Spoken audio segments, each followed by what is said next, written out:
yeroo Maariyaam Yesuusin ulfoofte mootichi biyya bulchaa ture eenyu? Heroodis jedhama. Heroodis argatanii jiru haamilee guddaa kennaafi. ተወለደ የዓለም መድኃኒት ስሙን እናክብር በቀን በሌሊት እሰይ እሰይ ተወለደልን ምክንያት ሆነን ለመዳናችን namni garaa isaa dhukkubsatu guyyaa ayyaanaa maal gochuu qaba sadii hima. Nyaatarraa fagaachuu qaba, manarraa fagaachuu hin qabu. Kolfa hir'isuu qaba jechuudha. Afaan sadiin Yesuus Kiristoos gooftaadha nuun jettu. Yesuus ጌታ ነው. Tokko Yesuus gooftaa ነው.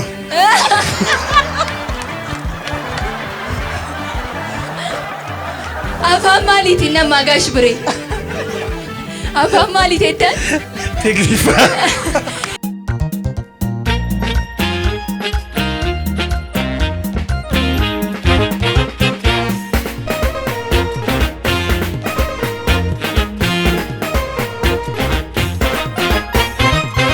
Harka fuunee akkam jirtu kabajamtoota daawwattoota keenya bakka garaagaraa teessanii kan nu daawwataa jirtan akkasumas bakka bashannanaa bakka miidhagaa galma TV and of God keessatti kan argamtan hundumti keessaniyyuu baga ayyaana yaadannoo dhalachuu gooftaa keenya Yesuus Kiristoos kan bara 2018tiin nagaadhaan geessan nagaadhaan geenya. TV and of God akkuma kanaan dura beekamu ayyaanatti qophiilee ayyaana urgaan isin qaqqabsiisuun ni beekama. Egaan akkuma daawwataa jirtan karaa TV and of Gadiitiin qophiilee bu'aarsoo bashannansiisoo hedduun isaanii kan ayyaana sababeeffatan isin qaqqabaa jiru.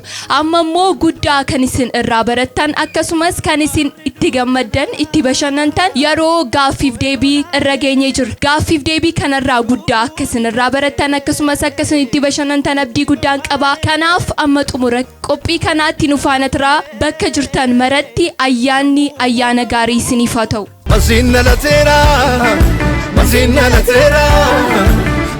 kallattiidhumaan dorgomtootni koo as ba'uu isaanii naamilee guddaadhaan naaf simatu.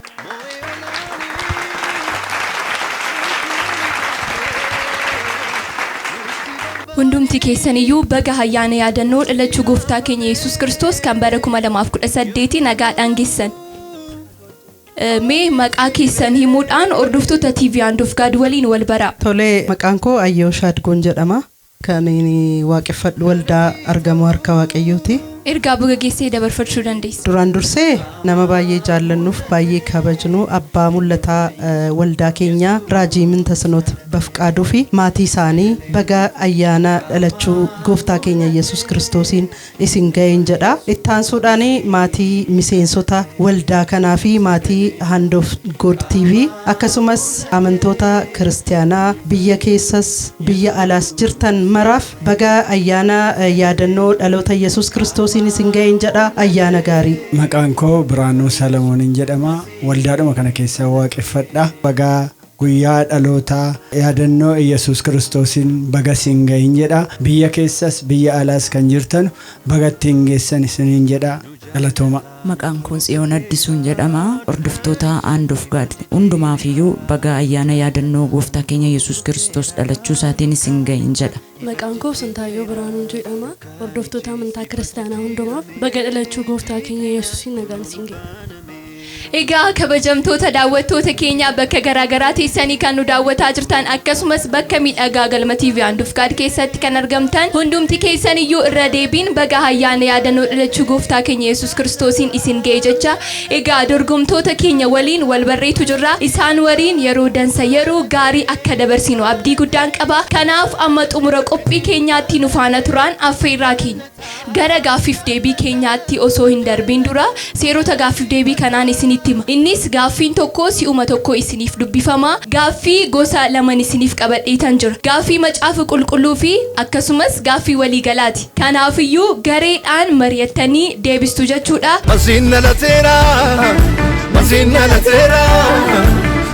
kallattiidhumaan gara gaaffiittan darba. Tolee garee gara gaash bireefaarraan jalqabaa. Yeroo Maariyaam Yesuusin ulfoofte mootichi biyya bulchaa ture eenyu? Heroodis jedhama. Heroodis argatanii jiru haamilee guddaa kennaa fi garee jalqabaa kanaaf. Tolee gara keessanittan dhufaa akkas jedha. Warri urjii lakka'an karaa irra dhufanirra akka hin deebine eenyutu isaan gorsa? Tole yeroon keenya waan nuun geenyeedhaafi egaa hin arganne jechuudha. Gareen lammaffaa kuni warri urjii lakkaan karaa irra dhufanirra akka hin deebine eenyutu isaan gorsee ergamootadha jechuudha. Garee gara jalqabaattan darbu. Bara Maariyaam ulfooftee dubartiin dhabduu turtee dhala argatte maqaan ishee macaafa qulqulluurra jiru eenyudha? Elsaabeet argatanii jiru. Gareen jalqabaa kanaaf haamileen itti xiqqaata ammallee.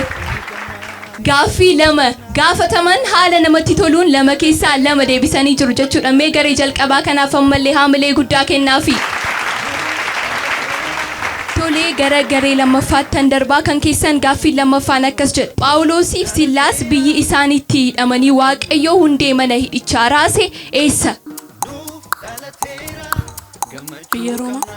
Waaw, haamilee guddaa kennaafi argatanii jiru. Biyya Roomaati jechuudha.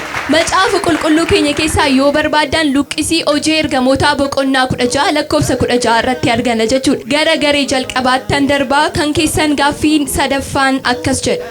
Wantoota Yesuus geejjibaaf itti fayyadame sadii himi. Harree. Tokko. Doonii. Lama. Tokko qofatu sinifa.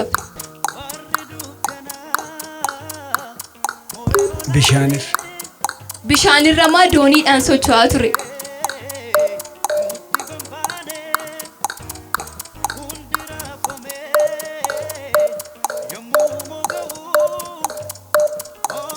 Yoo guutuu isaa deebistanii malee hin argattanii lama argattanii turtanii garuu hin kennamu jechuudha. Qabxiin kuni isa dhumaa. Inni sadaffaan miiluma isaatiin olii gadi deemee tajaajilaa ture jechuudha.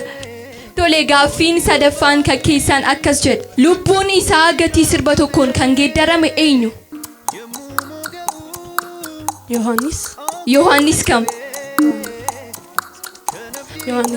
Yohaannis Cuuphaa. Haamilee kennaafi garee lammaffaa kanaafis. Lamman isaaniiyyuu haala namatti toluun gaaffii sadi gaafataman lama deebisanii jiru. Kanaafiyyuu gaaffii tokkoon itti isiniif dabalaa jechuudha. Yesuus dhalatee yeroo ammamitti waldaa dhaqe?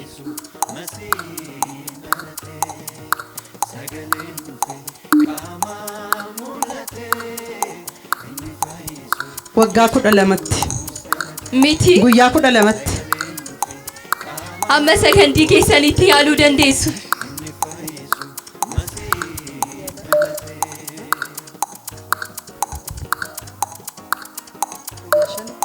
Guyyaa 5tti. Miti. Guyyaa 5 miti. Hin arganne jechuudha. Guyyaa 8tti mana qulqullummaa dhaqee jechuudha. Kan keessan gaaffiin sadaffaan akkas jedha. Namtichi Yesuus dhalatee guyyaa 8tti mana qulqullummaatti Maariyaam harkaa fuudhee eenyu? Simoon argatanii jiru. Haamilee guddaa kennaafi garee lammaffaa kanaan. Gaaffii macaafa qulqulluu gaafataman keessaa gareen lammaffaa kun gaaffii 4 gaafataman keessaa 3 haala ajaa'ibaatiin deebisanii jiru. Mee garee lammaffaa kanaaf haamilee guddaa ammayyuu kennaafi. Tole gara gaaffii waliigalaattan darbaa jechuudha.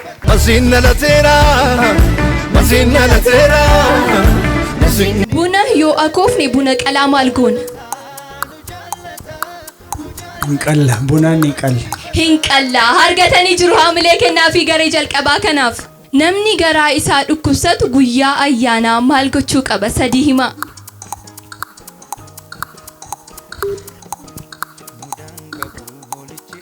Nyaatarraa fagaachuu qaba. Tokko. Manarraa fagaachuu hin qabu. Lama.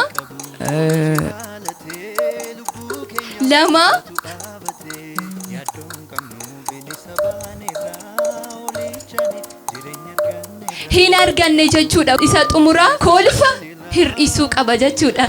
2 argatanii turanii garuu isaaniif hin qabamu. Kanaafiyyuu hin adabamtu jechuudha. Gaaffiin waliigalaa adabbii qaba. Faarfannaa ayyaanaan wal qabatu tokko nu faarfattu jechuudha. ተወለደ ያለም መድኃኒት ስሙን እናክብር በቀን በሌሊት እሰይ እሰይ ተወለደልን ምክንያት ሆነን ለመዳናችን afaan sadiin Yesuus Kiristoos gooftaadha nuun jettu. Yesuus gooftaadha. Jedheera afaan Oromiffaatiin. Yesuus geetaa ነው. Tokko. Yesuus gooftaa ነው.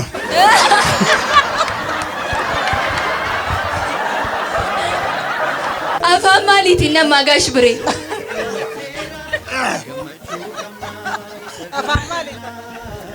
Afaan maalii teettan? Tigriffaa. Irraa nuuf adeebi'amu miti? Irraa nuuf adeebi'amu jechaa jiru.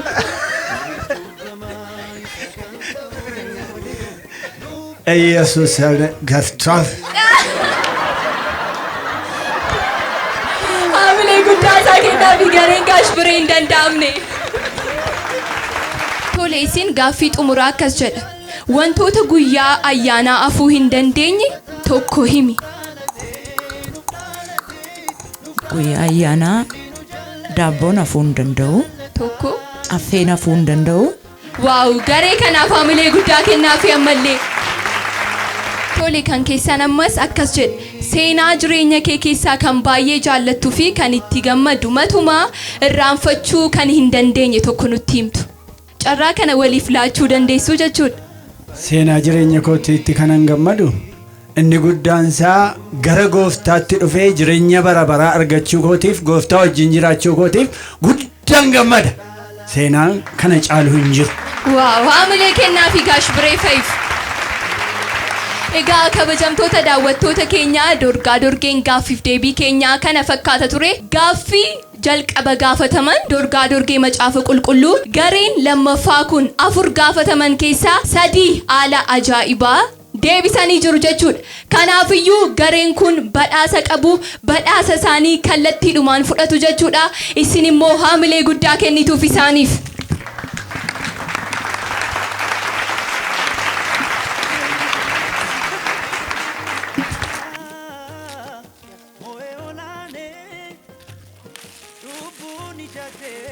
Waaw haamilee kennaa fi isaaniin kabaja guddaadhaan iddoo isaaniitti naaf deebistu jechuudha. Egaan kabajamtoota daawwattoota keenyaa gaaffiif deebii isin daawwataa turtan kana fakkaata ture. Irra deebiin bakka jirtanitti ayyaanni ayyaana gaarii isiniif haa ta'u. Qophii kana dhiyeessuun kan isin faana ture. Ani Booneen Alamuuti. Qophiileen TV and of God kan ayyaana babbareedoo mimmiidhagoon hammallee akkuma itti fufanitti jiru. Ana waliin asumatti bakka jirtanitti ayyaanni ayyaana gaarii isiniif haa ta'u.